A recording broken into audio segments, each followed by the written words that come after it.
Why speak of the devil? Why is the expression speak of the devil and not speaking of the devil? For me, the end would make more sense because you're currently talking about someone when he or she appears. For example, if you're talking about something, and that subject made you remember something else, you would say something like, speaking of groceries, I have to go to the supermarket in an hour. But you wouldn't say, speak of groceries, I have to go to the supermarket in an hour.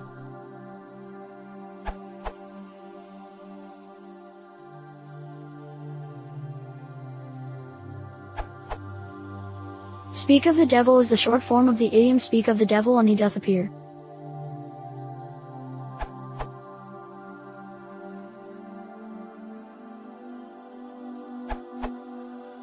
The proper use of the phrase speak of the devil is not in the context of remembering something or one thing reminding you of something else. That kind of context is where you might say speaking of groceries as in your example. The proper use of speak of the devil is when you are speaking about someone, usually having something bad to say or some kind of gossip when that person suddenly comes into earshot. This is appropriate insofar as speak of the devil is short for speak of the devil and he will appear, as was pointed out by Jeff. It can also be used ironically in a situation where a person joins you in mid-conversation, even if this person was not the subject of the conversation.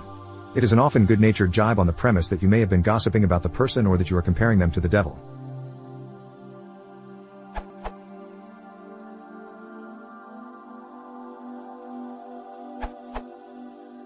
Specific.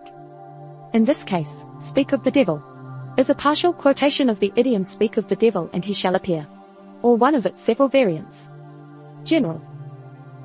Do something, and something will happen, is an elliptical construction that means if you/1, do something, something will happen.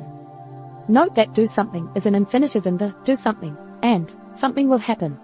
Something will happen is usually a present tense or imperative verb form. For example, feed a rat plutonium and it will soon die of radiation poisoning. Equals if you feed a rat plutonium, it will soon die of radiation poisoning. Push me and you're fired. Equals if you push me, I will fire you. Eat spinach and grow strong like Popeye. Equals by eating spinach, grow strong like Popeye. Give a man a fish and you feed him for a day. Teach a man to fish and you feed him for a lifetime. Equals if you give a man a fish and you will have fed him for a day, etc. A similar construction replaces and with or to mean, if you don't do something, something will happen. Drop your weapon or I shoot the hostage. Equals if you don't drop your weapon, I will shoot the hostage. Note that speaking of groceries, I have to go to the supermarket in an hour, is a completely different construction. Back to speak of the devil.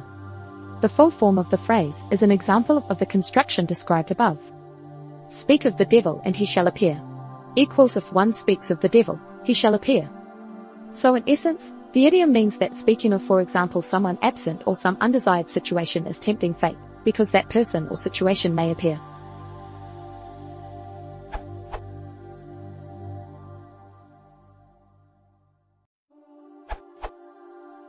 Language meaning changes over time, so quoting 100 years back or more is not all that useful, although you could win on Jeopardy! Speak of the devil by its usage today simply means someone stepped into the room who you were talking about. It's used so casually now that it has no real meaning other than that. It's similar to people saying how you're doing, as there is no point of putting a question mark after it. That literally means hi now, and you don't expect someone to actually answer. As a side note, trying to logically figure out why the phrase doesn't include in is also hinting that the English language somehow has rules anymore.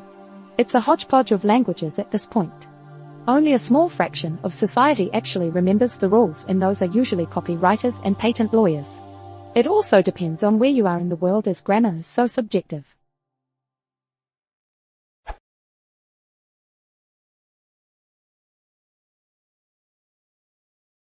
If you want to support the channel,